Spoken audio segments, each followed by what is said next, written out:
नमस्कार मित्रों, मैं ज्योतिषाचार्य हुकुमचंद जैन ग्वालियर मध्य प्रदेश से आज आपको जानकारी देना चाहूँगा कि 28 वर्ष के बाद मंगल खत्म नहीं होता उसका दोष।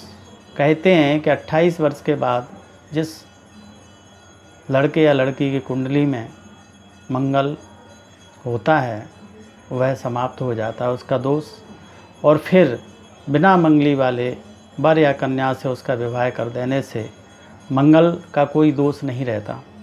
ऐसी बात नहीं है, क्योंकि यदि 28 वर्ष के बाद मंगल अपना असर न दिखाए तो फिर जितने भी आज तलाक होते हैं, जितने भी झगड़े होते हैं, जितने भी अलगाव हो रहे हैं, जितने भी कोर्ट में केस हैं, वो सब 28 वर्ष के बाद ही मैं समझता हूँ हैं। वैसे भी आजकल लड़के और लड़कियों के विवाह 28 वर्ष के बाद ही हो रहे हैं। तो ये बात नहीं है, ये एक कहावत है कि 28 वर्ष के बाद मंगल का दोष समाप्त हो जाता है। यदि 28 वर्ष के बाद मंगल का दोष समाप्त हो जाता होता तो फिर सारे ग्रहों के दोष करीब करीब 40 वर्ष तक समाप्त हो जाते और 54 वर्ष तक तो पूरे ग्रहों के दोष समाप्त हो जाते। जैसे कि गुरु का भाग्यांश काल 16 वर्ष से 22 वर्ष तक रहता है।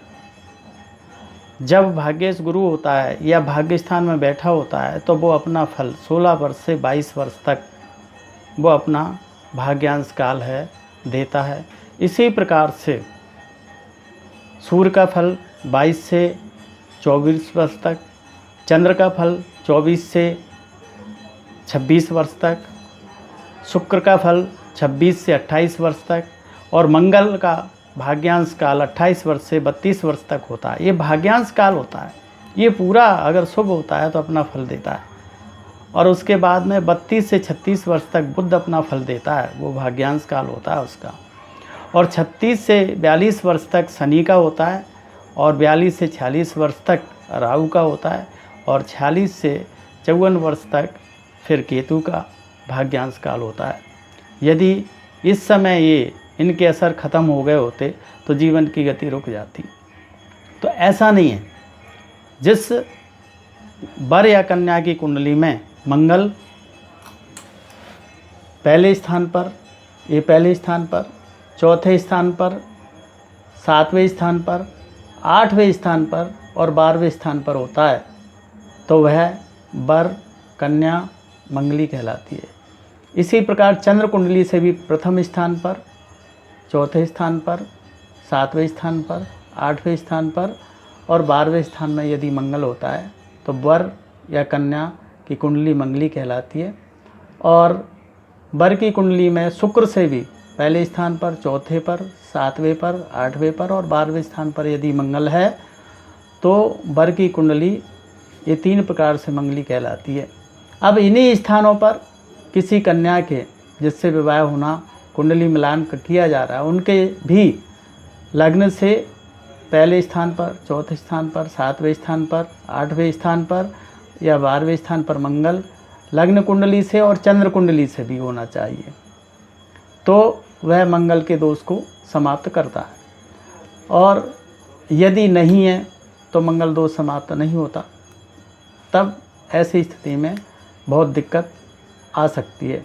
मंगल का मिलान मंगल से ही करना है। यदि मंगल के स्थान पर यदि दूसरी जन्म पत्रिका में सूर्य है, पापी ग्रह, या राहु है, शनि है, केतु है, तो मंगल के दोष को समाप्त करता है। दूसरी पत्रिका में होना चाहिए।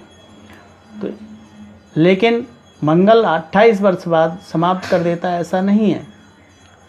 उसका अगर महादशा अंतर्दशा खराब आएगी तो 28 वर्ष के बाद जब भी आएगी तभी वो पति पत्नी में झगड़े, अशांति करा सकता है और उनका जीवन तबाह हो सकता है। इसलिए मंगल का मिलान मंगल से ही होना चाहिए। मंगल के बदले में उस स्थान पर कोई पापी ग्रह सूर्य, शनि, राहु, केतु हो तो भी मंगल के दोष को समाप्त करते हैं। ऐसा नहीं है कि 28 वर्ष के बाद मंगल का दोष समाप्त हो जाता है। जितने भी आज तलाक के केस कोर्ट में हैं, जितने भी झगड़े चल रहे हैं, जितने भी स्वास्थ्य खराब होते हैं दूसरे जीवन साथी के, चाहे पति हो चाहे पत्नी हो। अगर मंगली एक की पत्रिका है दूसरे की नहीं है तो दूसरे का स्वास्थ्य खराब होगा।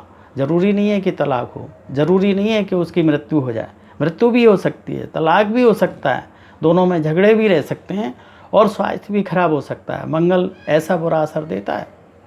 उसकी शांति के लिए मंगल से काट होना बहुत ज़रूरी है मिलान के साथ। तो मित्रों, अभी तक आपने मेरे इस चैनल को सब्सक्राइब न किया हो तो इसको प्लीज़ सब्सक्राइब भी करें और लाइक भी करें। धन्यवाद।